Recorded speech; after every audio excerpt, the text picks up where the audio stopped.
Human identity is as complex as it is fluid. Contrary to what many seem to believe, identity does not exist in a solid state within the mind. There is no person who you are, so much as there is an image that you have of yourself, comprised of all the things that you know about yourself from how you've interpreted your experiences. As people develop a sense of self, most try to reflect that sense through their actions, and often interpret themselves as reflecting it regardless. In other words, after a certain point, a lot of what affirms our identities is simply confirmation bias. We have our own idea of who we are, and so we seek to reconcile our thoughts and actions against that image of ourselves by analyzing and justifying our actions in ways that coincide with our self-image. What actually forms our identities, however, is our interpretations of our experiences. As we have experiences and then reflect on them, we develop opinions and interpretations which shape our personalities and worldviews. The more that we experience, the more context we bring with us into interpreting new things, because we have shaped a frame of reference out of our interpretations. However, what this means is that our identity is really just a summary of what we've been through and our thoughts regarding those experiences. As such, it's entirely possible for our identities to change and evolve as we keep having new experiences and reinterpreting our past experiences in turn.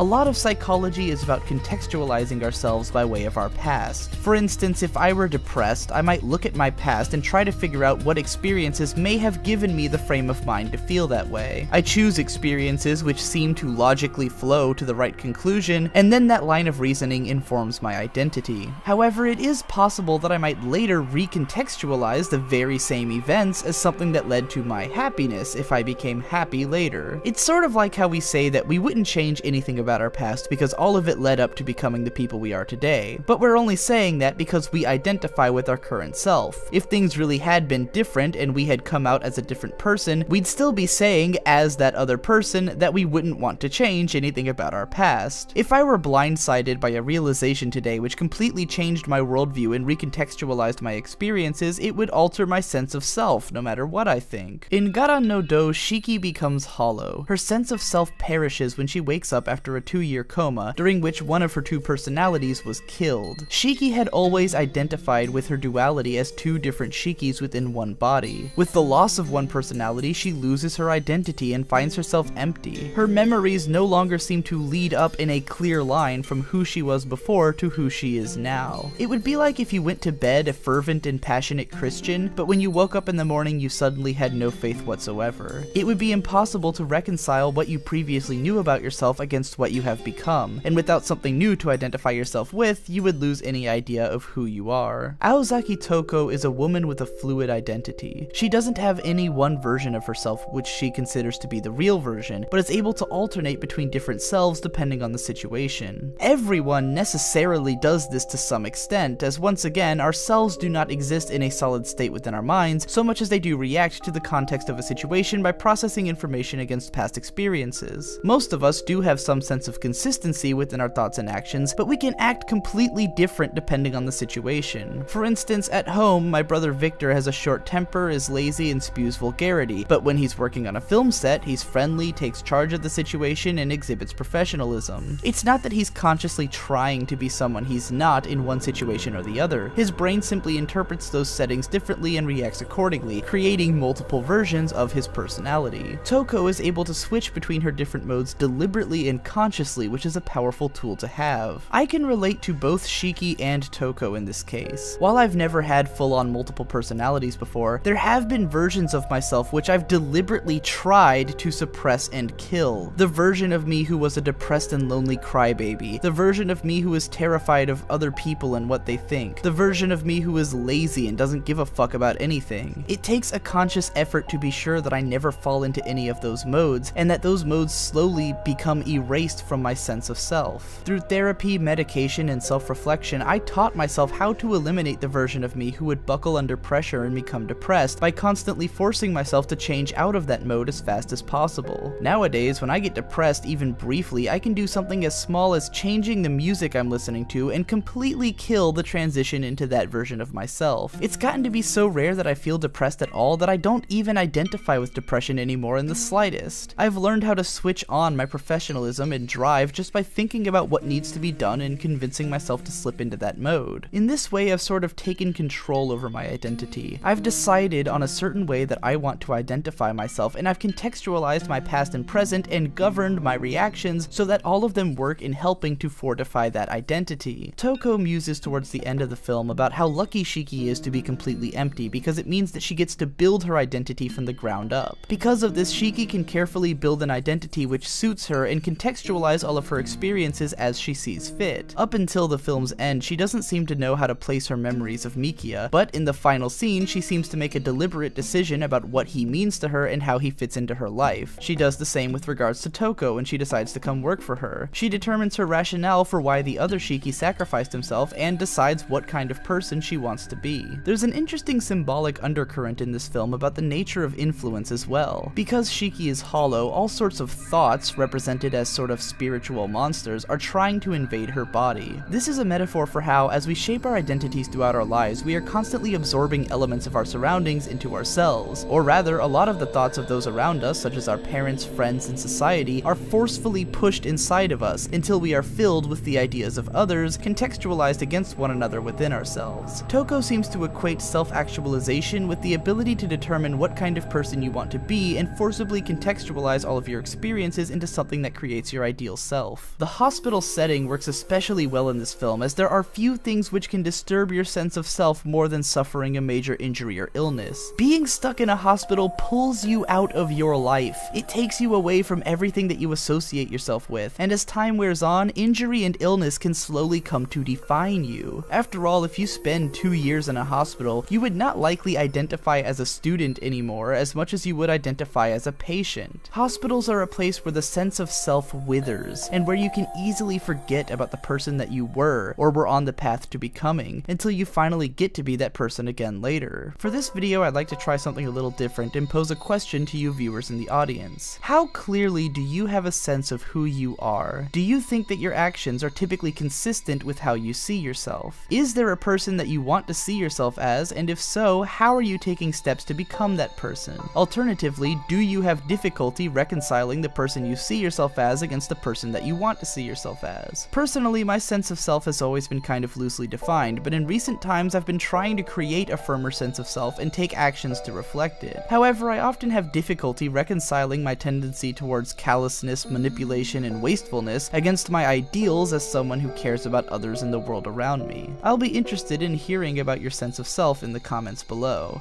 Tomorrow night, we're moving on to Mujun Rasen.